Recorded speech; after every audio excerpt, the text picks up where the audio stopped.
BC corporation ద్వారా బీసీలకు రుణాలు మంజూరు చేయాలని జాతీయ బీసీ సంక్షేమ సంఘం అధ్యక్షులు ఆర్ కృష్ణయ్య ప్రభుత్వాన్ని డిమాండ్ చేశారు.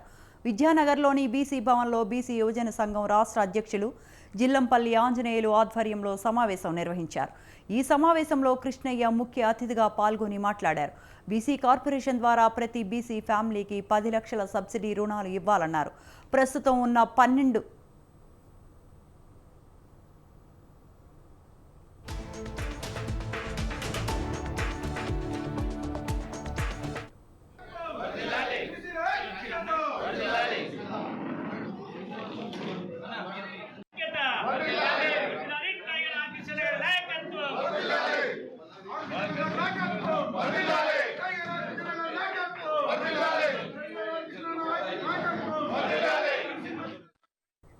బీసీ కార్పొరేషన్ ద్వారా బీసీలకు రుణాలు మంజూరు చేయాలని జాతీయ బీసీ సంక్షేమ సంఘం అధ్యక్షులు ఆర్ కృష్ణయ్య ప్రభుత్వాన్ని డిమాండ్ చేశారు. విద్యానగర్లోని బీసీ భవన్లో బీసీ యువజన సంఘం రాష్ట్ర అధ్యక్షులు జిల్లంపల్లి ఆంజనేయులు ఆధ్వర్యంలో సమావేశం నిర్వహించారు.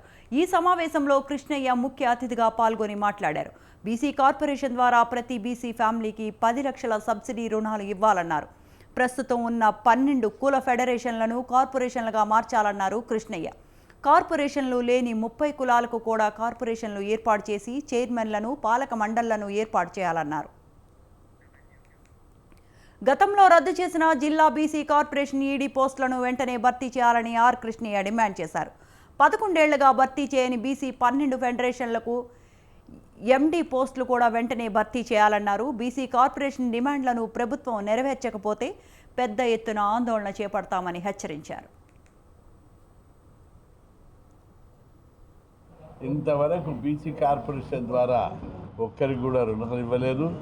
ముఖ్యమంత్రి రేవంత్ రెడ్డి గారు ఇది బడ్జెట్ విడుదల చేసి ప్రతి కుటుంబానికి దశల వారీగా 10 లక్షల చొప్పున సబ్సిడీ రుణాలు ఇచ్చి స్వయం ఉపాధి పథకాలను ప్రోత్సహించాలని చెప్పి నేను డిమాండ్ చేస్తున్నాను. 3 లెక్క 4 లెక్క వడ్డీకి తెచ్చి వాళ్ళు ఉపాధి పథకాలను తోపుడు బండవాళ్ళు, పండ్లు అమ్మేవాళ్ళు, కిరాణా షాప్ల వాళ్ళు, జిరాక్స్ కంపెనీ వాళ్ళు, అనేక చిన్న చిన్న దుకాణాలు ఉన్నటువంటి వాళ్ళు, రోడ్ల మీద వ్యాపారం చేసేటువంటి వాళ్ళు రోజువారీ ఫైనాన్స్ తెచ్చి వ్యాపారం చేసి ఆ దివాలా తీసి ఆత్మహత్య చేసుకుంటారు.